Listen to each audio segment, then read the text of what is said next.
Sejam bem-vindos ao nosso segundo desafio do Torneio Virtual de Ciências. Nós iremos apresentar sobre o Museu de Mídias Antigas. Fiquem com a nossa apresentação. TT Play TG422. Ele tem sensor de movimento, um controle que ele apresenta uma ergonometria muito confortável. Ele é muito bom para jogar, o fato dele ter sensor de movimento desencadeou várias mudanças no mercado.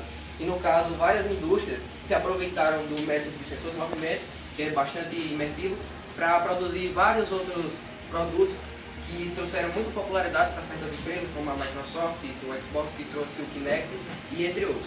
Aí se vocês quiserem saber, vocês perguntam. E outra comunicação, fotografia, áudio, se vocês quiserem saber. É uma da Samsung e ela tem esse case.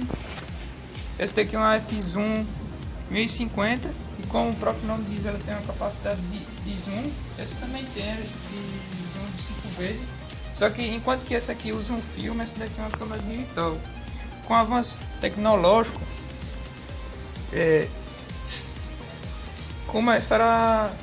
as câmeras passaram a ser muito mais compactas e de fácil manuseio. Porque enquanto que antes, na década de 90, que era a época dessa câmera, precisava passar por um processo de revelação da imagem para que as fotos pudessem se tornar utilizáveis, aqui a foto ficava armazenada digitalmente e era muito mais prático e rápido tirar proveito dessas câmeras fotográficas. O vinil? Um vinil, esse disco grandão, ele ficava nas máquinas de vinil assim. O disco do vinil, ele tem pequenas elevações assim na estrutura dele. Quando o grampo assim passa por ele, vai produzindo o som. Boa tarde, eu vou falar para vocês a história da informática e também do armazenamento de dados. Vamos lá, como começou a informática? A informática surgiu em 1830, quando surgiu a necessidade de fazer maquinários que pudessem realizar cálculos rápidos. Como, por exemplo, o computador. O computador ele foi feito para fazer cálculos rapidamente. Antigamente, os computadores não tinham propósito como a gente tem hoje. Por exemplo, o uso pessoal, que a gente tem um Windows, um Mac, um Linux. Eram apenas para cálculos. Um exemplo de computador que era só para cálculos foi um que foi utilizado na Segunda Guerra Mundial, feito por Alan Turing, chamado de The Bomber. The Bomber. Que ele foi utilizado para decifrar os códigos da máquina alemã Enigma. O criador do computador se chama Charles Babbage, que ele criou uma máquina chamada máquina analítica, que armazenava dados, guardava e enviava. Ele poderia evidenciar esses dados ela mesma. Esse computador é um computador popular da década de 80 e 90. Já que em 84, um computador como esse foi lançado, o Macintosh da Apple. Ele, lançado em 84, foi o primeiro computador desse estilo aqui, que tinha esse monitor, teclado, essas coisas. Bom, vamos lá. Vamos para a parte de armazenamento. Vocês podem até conhecer ou não, mas isso aqui é um disquete que foi feito em 1971, que foi uma forma de armazenamento que revolucionou bastante na informática. Como começou a questão do armazenamento de dados? Ele começou no século XVIII, quando um tecelão francês, Joseph-Marie Jacquin, Jacquet, um negócio assim, ele criou um tear que era feito para tecelar mais rápido, fazer panos mais rápido e de forma padronizada. O que acontece? Quando ele utilizava um sistema de agulhas e fios que eram controladas por cartõezinhos, em que neles haviam alguns furinhos retangulares, que quando ele colocava na máquina, a máquina identificava cada furo e fazia o mesmo padrão em vários tipos de tecido, utilizando apenas esse cartão e aquelas agulhas.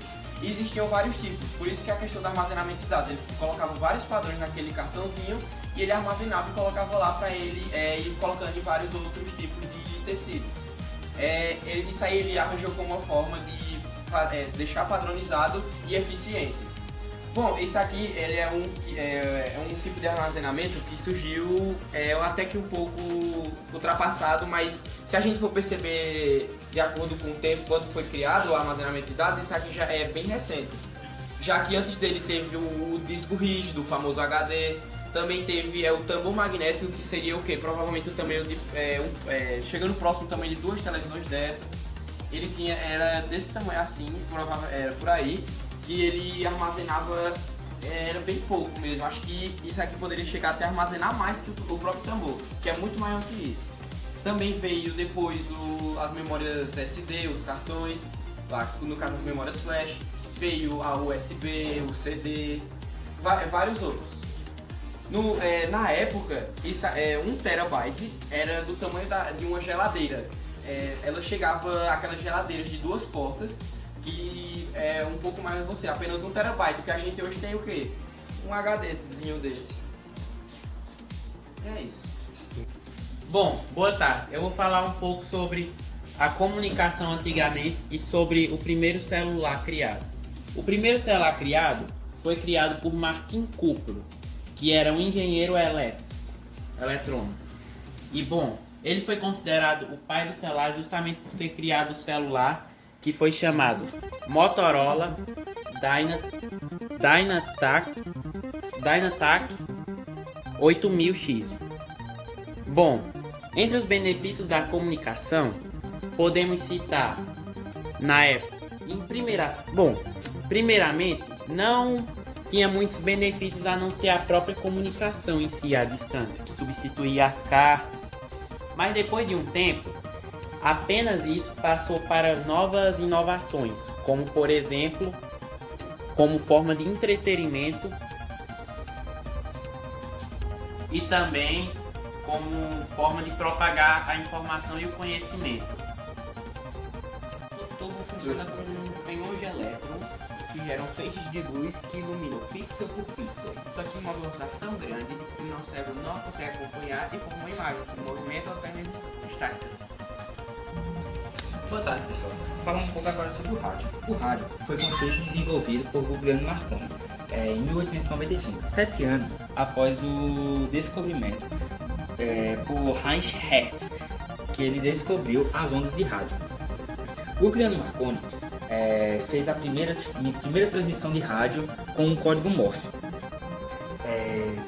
mas não foi o primeiro a desenvolver, difundir uma transmissão por voz. Quem difundiu uma transmissão por voz foi um engenheiro canadense que estudou e desenvolveu e criou a modulação de voz, onde conseguiu transmitir a rádio, sua voz e dentre outras coisas. O rádio foi muito utilizado antigamente para saber de notícias de sua cidade, saber de notícias do que está acontecendo ao mundo, o tempo, o clima, se vai chover ou não. Na atualidade muitas pessoas ainda utilizam, mas infelizmente está entrando em desuso. Além das fitas cassete, também existe outro tipo de videotape que, além de reproduzir áudio, também reproduzia vídeo. São as chamadas fitas de videocassete. E elas foram inventadas pela empresa Victor Company of Japan, a JVC. Como você pode ver aqui, The Inventor of VHS. E a sigla para Video Home System, porque com o passar do tempo esses aparelhos começaram a ser utilizados como forma de armazenamento de audiovisual de forma caseira. Este daqui, por exemplo, ele é gravável. Você pode sobrescrever informações para vários usos variados, como por exemplo música, gravação de audiovisual e por muito tempo. Como você pode ver aqui, 6 horas. Mas também existiam os que já eram pré-gravados, como por exemplo esse daqui. Além dos filmes que eles poderiam ser assistidos por meio de um aparelho leitor de VHS. Com o passar do tempo, essa tecnologia se tornou obsoleta e surgiu o disco óptico, que que começou primeiro com um Laserdisc, que era um Laserdisc, que como o próprio nome diz, ele era composto de várias camadas de policarbonato e eram feitas ranhuras por meio de um laser, mas no início era muito mais analógico, depois ficou mais digital. E aí depois surgiu o CD, o compact disc, depois o DVD. O CD ele armazenava 700 MB e o DVD 4 GB.